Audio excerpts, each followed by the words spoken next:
Good morning, happy Friday. Oh my gosh, I'm so out of it. There's so much always to read and so many things we can reflect on. Because when we talk about yoga, it's definitely not just the stuff we do on the mat.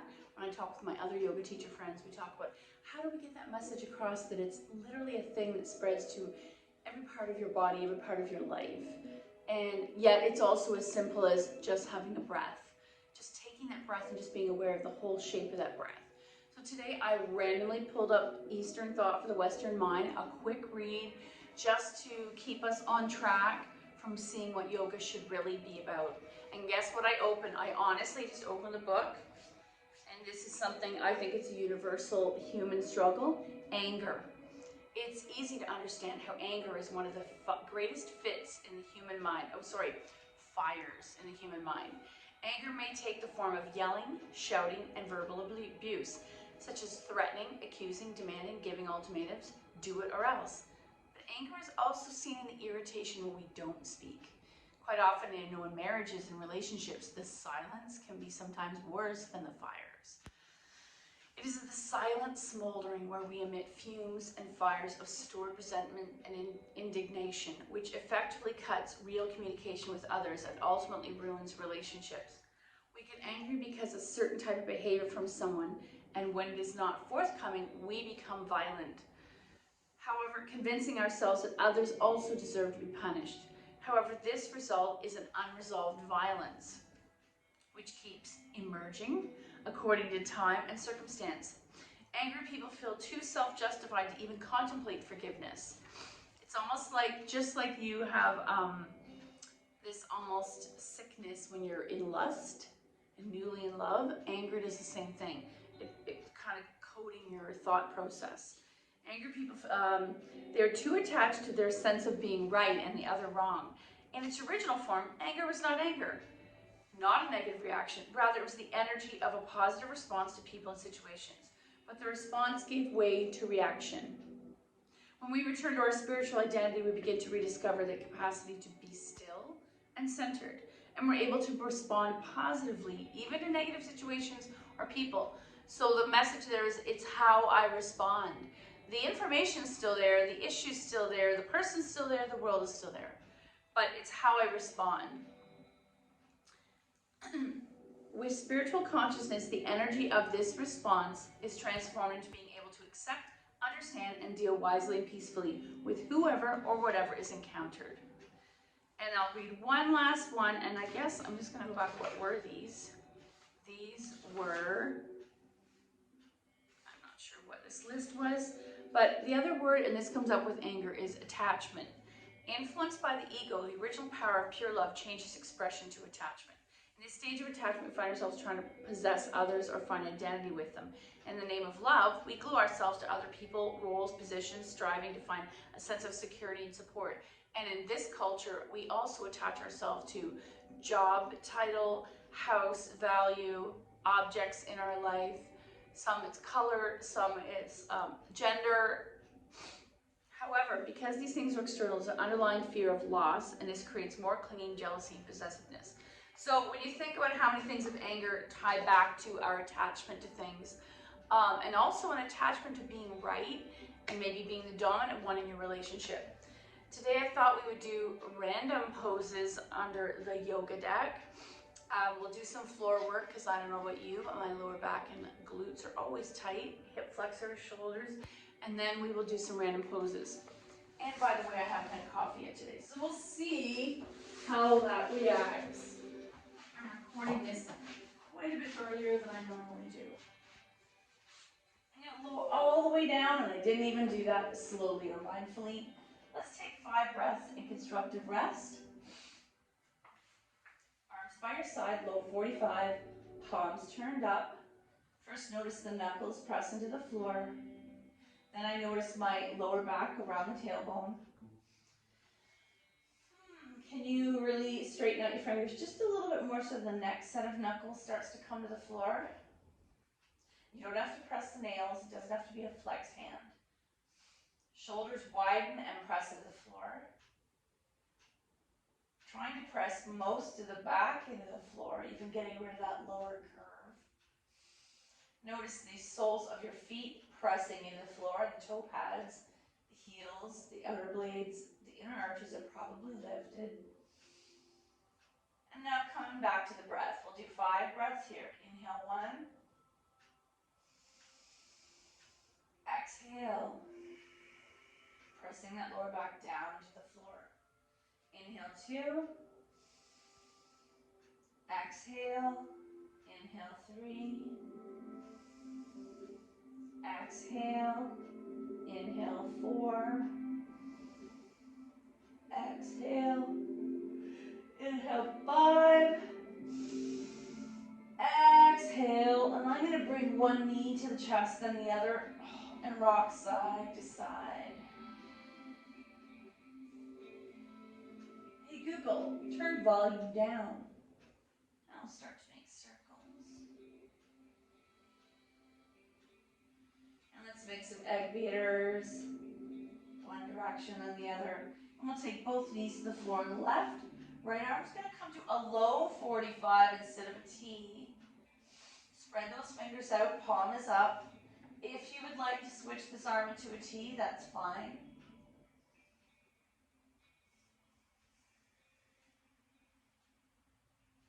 Flex the feet. And notice what happens when you flex the feet, stack the knees.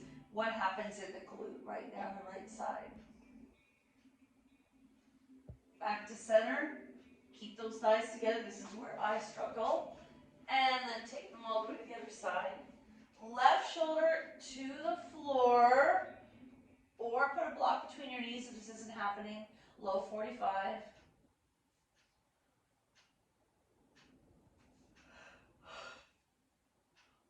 Option to take it out to a T.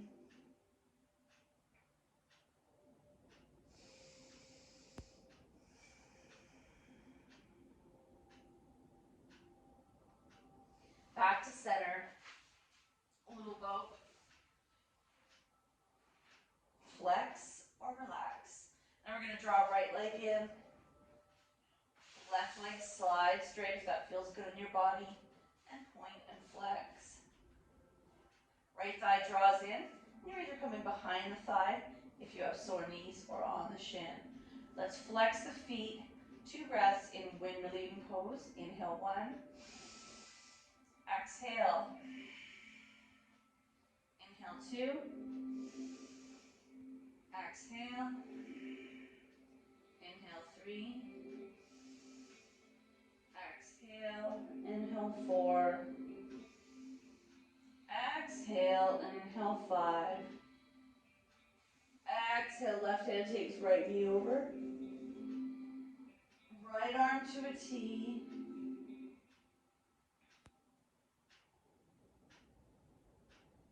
Back to center. Little boat. Left leg in, right leg straight. So back to single leg wind relieving pose on the left. And you might point and flex, ultimately finishing flex.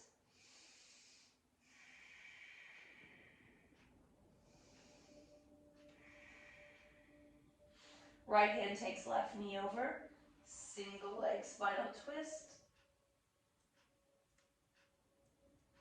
Back to center, little boat.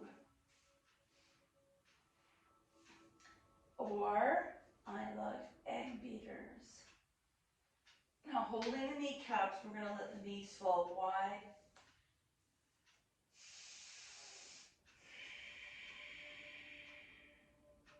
And choosing to stay here or palms, press the knees a little wider, feet are flexed.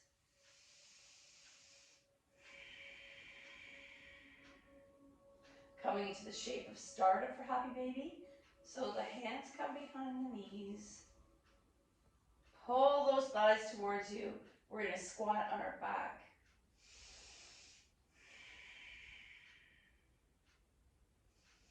Coming into full Happy Baby. And choosing this stillness or rocking side to side. Soles together. Pause.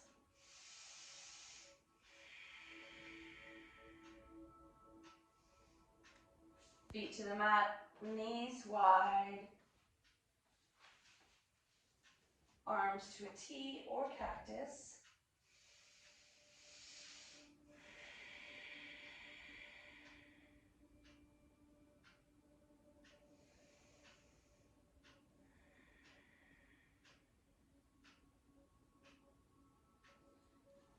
Close your legs. Once more, we're going to come back into the setup for happy baby, but I'm going to take right leg only.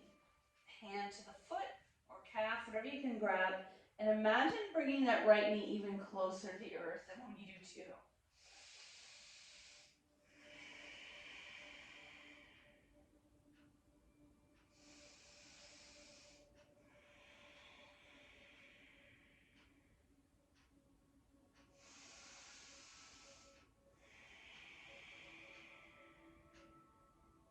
And then switch. Right foot to the mat, left knee, you're either coming behind the thigh, excuse me, or you are making the bind on the foot or the calf. And then the right hip may lift a little. You're attempting to bring this left hip closer to the earth than when we did two at once.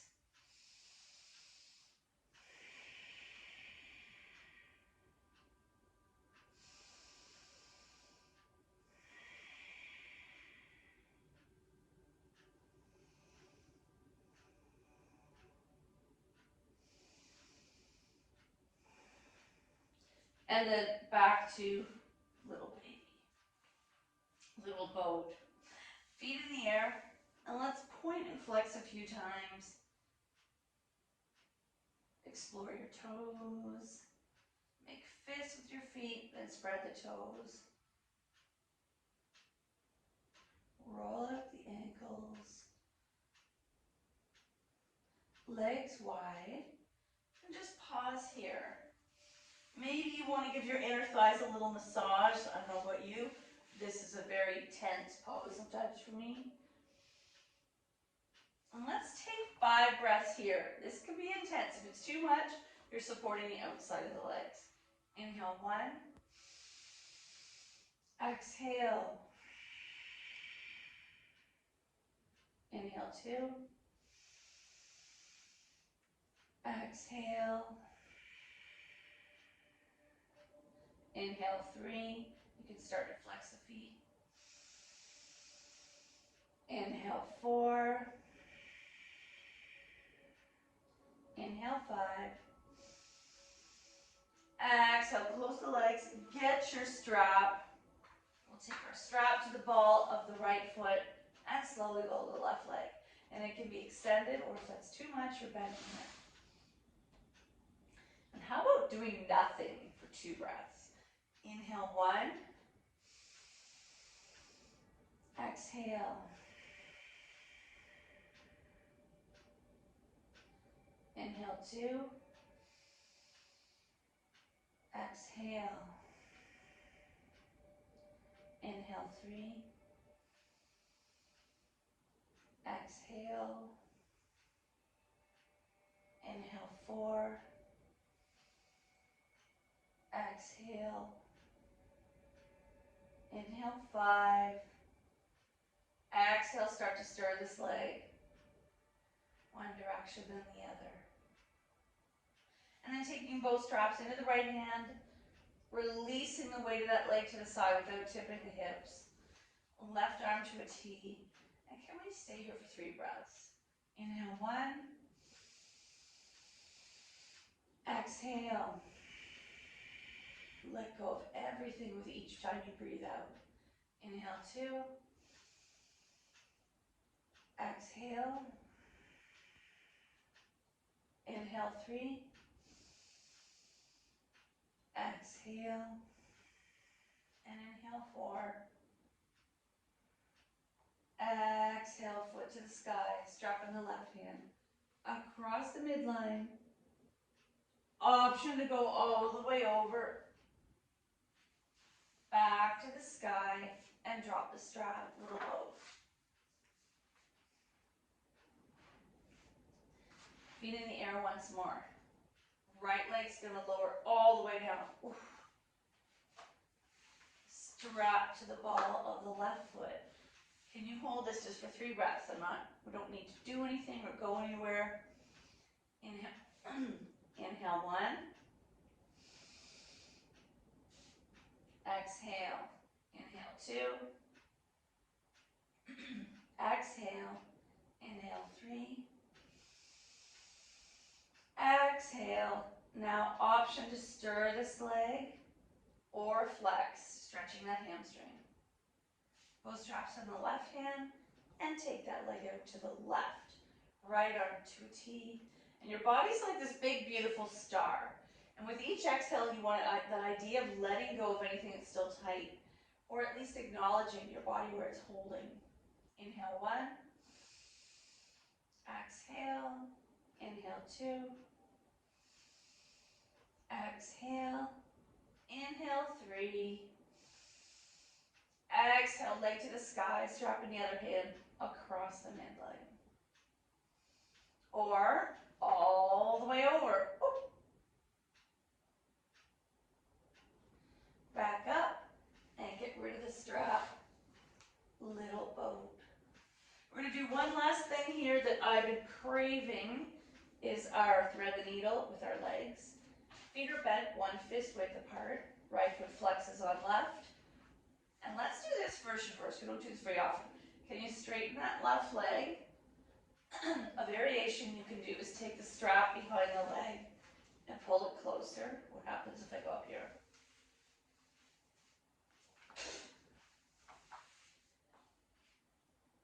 Oh, while pushing that knee away. So some people may prefer this version and then switch. Left foot flexes onto right leg.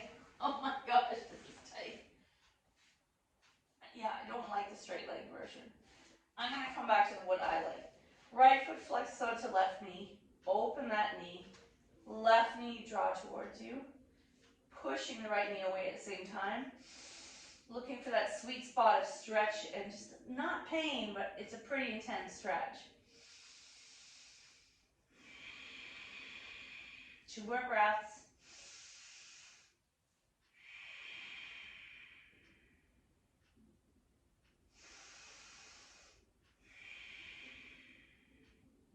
And shake it out. Other side, left foot flexes onto right knee.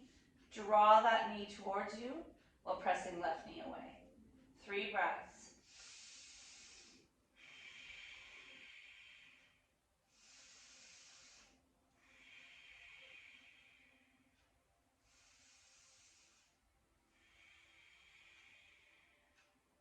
And shake it out. We'll roll on our side and press up.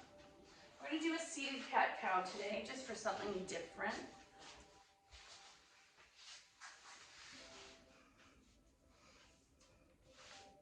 Hands on your knees, sitting up nice and straight.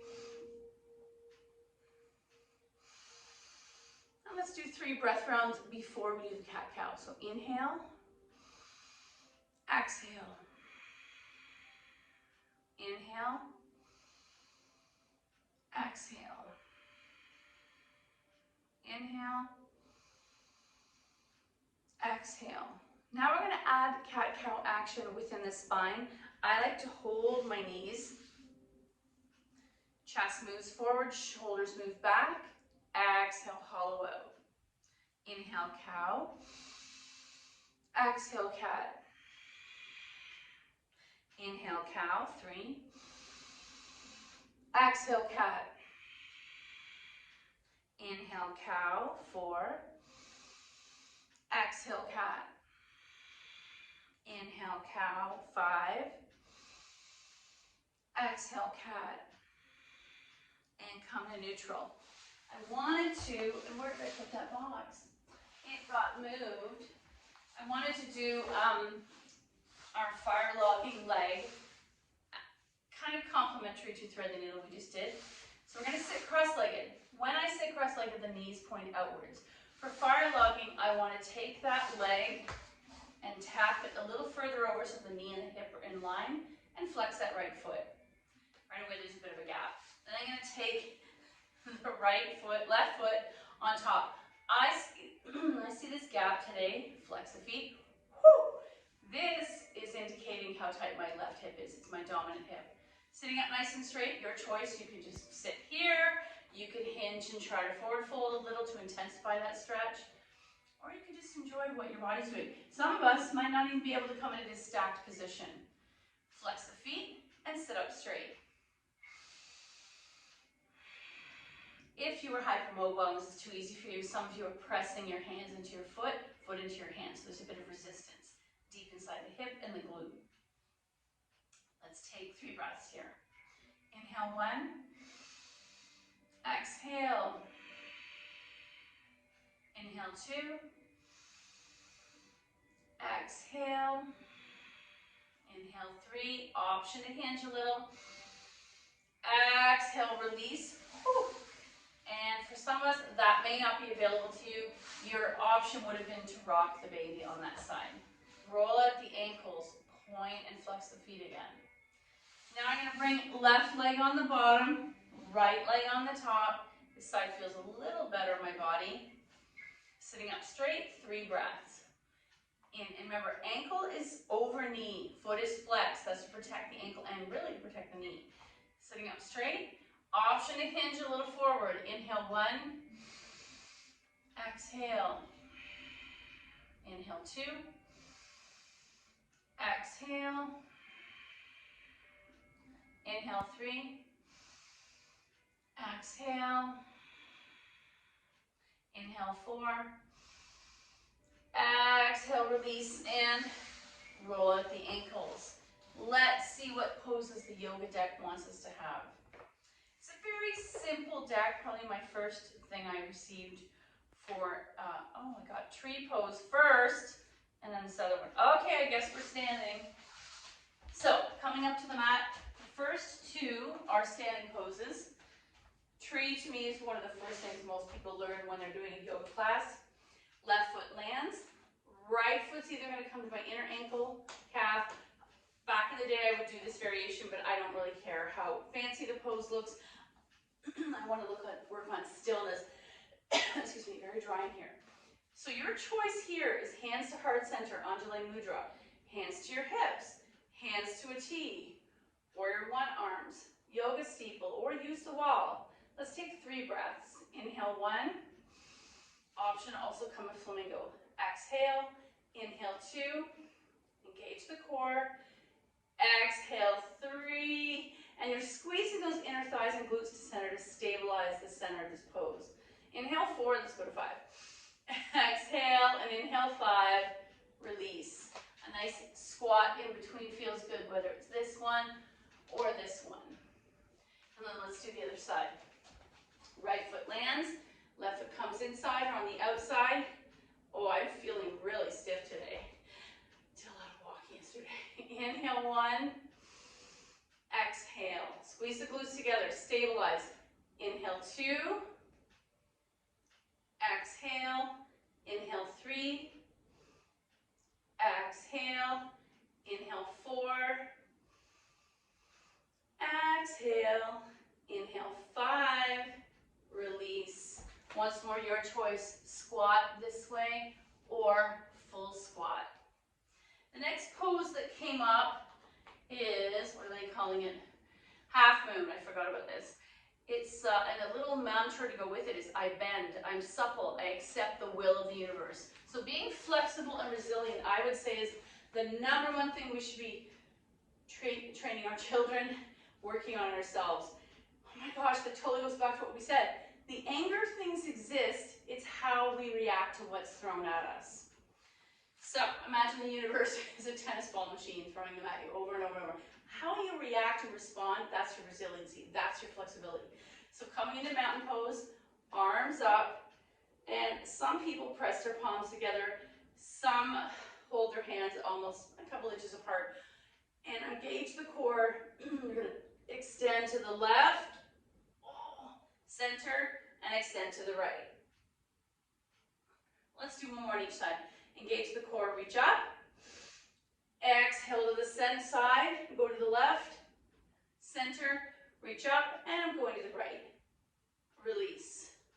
Very nice. I love those. Oh, I also got the next card down that just came up is Proud Warrior. Who doesn't love that? I'm going to come into standing, right foot forward, left foot back, knees bent. This ankle naturally wants to pivot a little. Warrior two, left palm drops, right palm flips. So there's a diagonal stretching in opposite directions, or there's an arc. You decide what feels better in your body. Back to center, let's pivot and do the other side.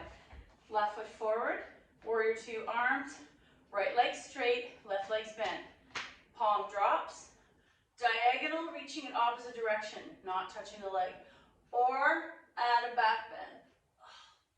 And release. Very nice. Let's see what's next.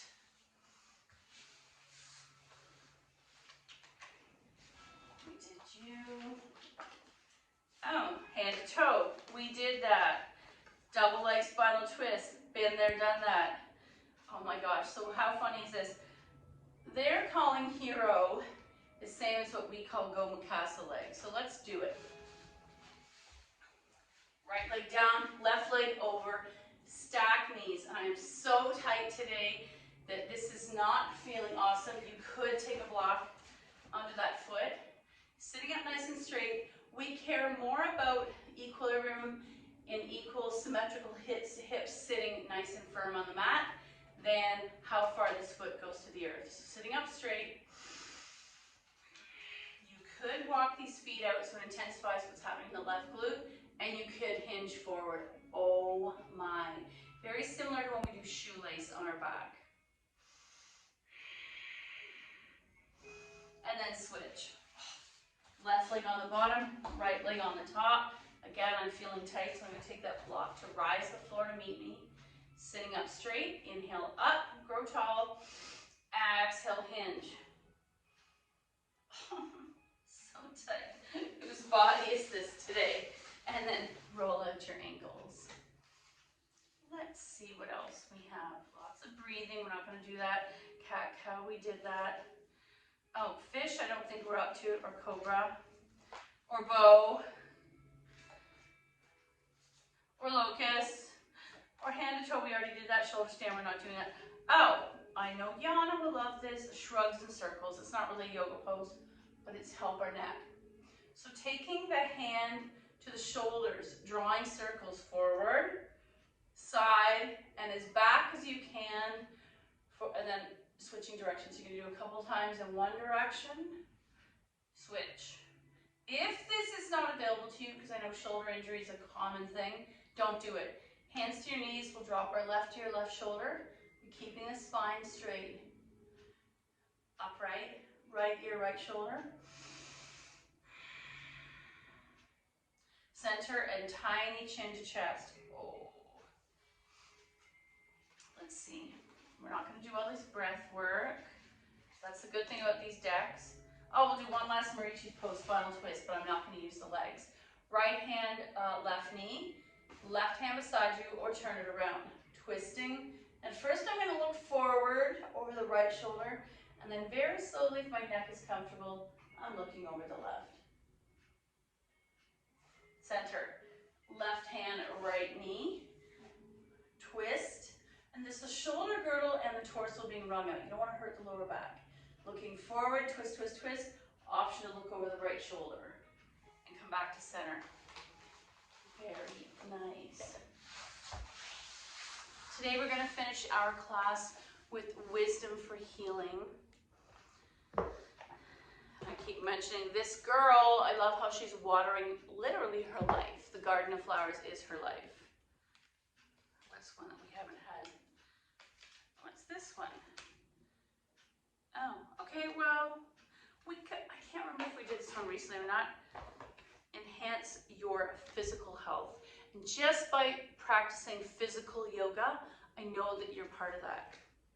Today's lesson, think about how you view yourself as a physical being.